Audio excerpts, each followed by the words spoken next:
안녕하세요. 전설천하 TV 작가 강영호입니다. 25년 새해 들어서 처음으로 제가 인사드립니다. 어제 윤석열 체포를 위한 일이 실패로 끝났습니다. 어제 제가 일진을 보니까 원숭이 날인데요. 원숭이 날인데 실패하겠다는 어떤 예감이 들더라고요. 저도 인생의 운명을 약간 공부한 사람으로서 시국이 하도 답답해가지고 과연 성공할 것인가 좀 점쳐보기도 했습니다. 왜냐하면 지식인이라고 해서 과학적인 현상만 맹신할 것이 아니라 미래에 대한 예견력도 있어야 됩니다. 그렇지 않으면 미래에 대한 예견력을 발휘하지 못한다면 어떠한 계획도 세울 수가 없습니다. 확고한 의지만으로, 자신감만으로 세상 일이 이루어지는 것은 아닙니다. 천하, 지세, 우주, 자연의 변화 원리도 깊이 있게 통찰할 줄 알아야 됩니다. 물론 그것이 100% 맞는다는 확신도 없겠죠. 사실상 어제 일을 보면서 저는 초패왕 항우의 최후를 좀 생각해 봤어요. 한 고조 유방과 천하를 다투었던 조왕 항우, 굉장한 장사였고 천하의 맹장이었죠. 5초마를 타고 유방의 병사들을 전투를 해가지고 개화 전투, 마지막 전투에 한 번 딱 실패해서 생을 마감한 사람이 항우입니다. 천승을 했는데 한 번 패전해가지고 인생을 마감한 31세에 인생을 마감한 우리 항우. 항우는 굉장한 살인마였죠. 전쟁을 해서 거울을 점령하면 그 거울에 모든 사람을 학살할 정도의 잔인한 사람이었어요.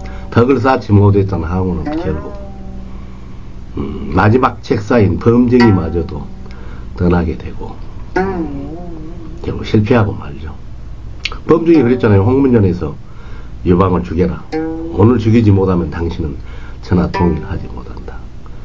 그런데 유방을 얕잡아 본 항우는 그날 유방을 살려주고 말죠. 그래서 범증이 화가 났죠.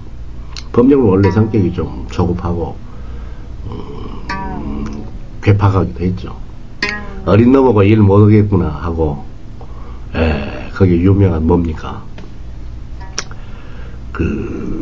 걸해골이라는 상소문 항우한테 올리죠. 나의 해골을 당신에게 맡겼는데 나는 이제 이 해골을 거두어서 가겠다 하는 유명한 말을 남기고 70세의 범죄 항우의 책사가 가다가 종기와 열병을 얻어서 그냥 고향으로 가지 못하고 죽고 말죠.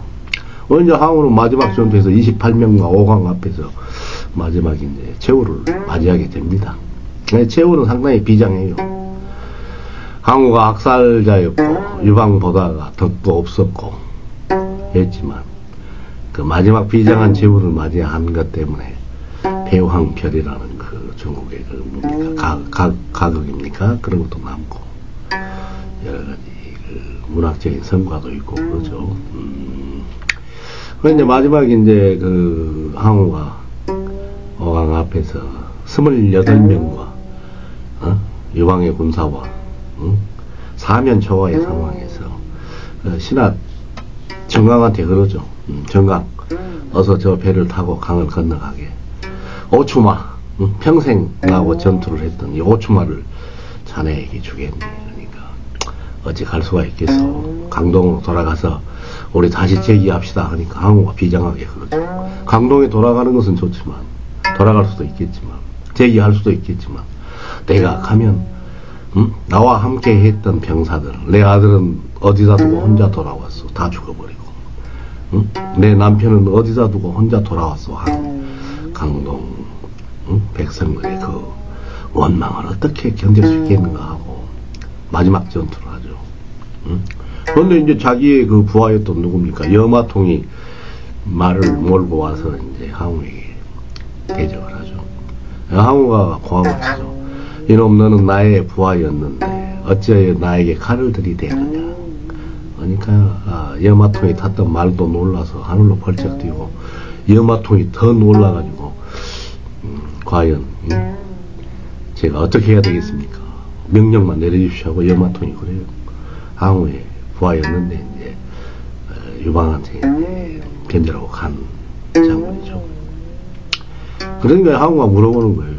내 목을 가져가면은 천금의 상금을 내리고 만호 위에 봉한다고 했던 유방의 말이 맞느냐. 그러니까 맞다고 그러죠. 염화통이. 그럼 어서 내 목을 가져가서 네가 만호 위에 봉해지는 영광을 누리라. 내 부하였던 것에 대해서 내가 그것을 내 목을 돌려두리라 하고 자살을 해서 자기를 주었다는 것이죠. 28명과 마지막 전투를 하고 염화통에게 자기의 목을 하사하여 만호의 자기의 부하였던 것에 대한 예의를 지켰다. 뭐 이런 최후를 맞이하게 됩니다.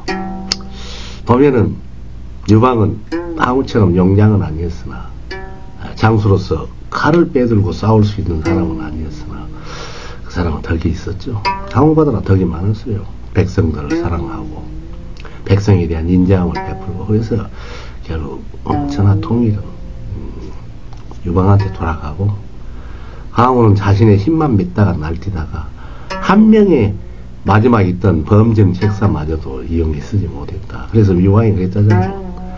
나는 장량이 있었고 소화가 있었고 진평이 있었다. 나는 이들을 잘 썼기 때문에 천하통일을 할 수 있었고 그러나 항우는 한 명 있는 범정마저도 쓰지 못하여 내가 이겼다. 이런 말을 남겼다고 그러죠. 아무튼 어제 윤석열이 끝까지 버티는 것을 보고 과연 국민과 국민의 안위와 이 나라와 역사에 대한 책임진 대통령으로서 과연 그 공적인 국민이나 이 역사에 대한 어떤 소명의식이나 국민에 대한 깊은 애정과 역사에 대한 어떤 깊은 생각이 있는 사람인가. 오직 자신의 안위, 자신의 평안, 자신의 이익만을 살아온 정말 졸장과 소인배가 아닌가. 검사가 되어서 수많은 죄인들을 두드러 잡고 승승장구하다가 결국은 대통령까지 되어서 저런 주태를 보일까. 항우도 막판에는 자기 죽음 앞에서 떳떳할 수가 있었는데 죽음을 과감하니 자기의 종을 마칠 수가 있었는데 한 나라의 대통령이라는 사람이 저렇게 국민들이 지금 생활고에 시달리고 있고 자기로 인해서 수많은 고통이 지금 싹트고 있고 분열되어서 다투고 있는데 저런 사람이 한 사람의 리더자가 될 수 있고 저런 사람이 어떻게 보면은 뭐 공부 잘해가지고 출세한 사람이라 할 수 있을까. 참 안타까운 현실입니다. 다만 어제가 운수가 그 사람이 살 수 있는 운수의 날이었다고는 저는 생각을 해요. 운명을 약간 공부한 사람으로서. 그러나 이것이 언제까지 가겠습니까? 한번 좋으면 반드시 나쁜 날이 와요. 이대로 뭐 천년 백년 자기가 보존할 수 있겠습니까? 단지 옛날에 어려서 선생님이 매 때리려고 하면 그 매 맞을 시간만 조금 벌 뿐이지 방법이 없습니다. 정말 대인이고 군자라고 한다면 판세를 입고 자기의 생명이라도 버릴 듯한 각오를 가질 줄도 알아야 되고 죽으라는 소리는 아닙니다. 또 국민과 역사 앞에서 떳떳할 필요가 있어요. 그렇지 못한 사람이 세상 앞에 나서서 리더가 되면 그 불행은 누구의 것입니까? 모두 이 국민의 것이 되고 맙니다. 참 안타까운 일입니다.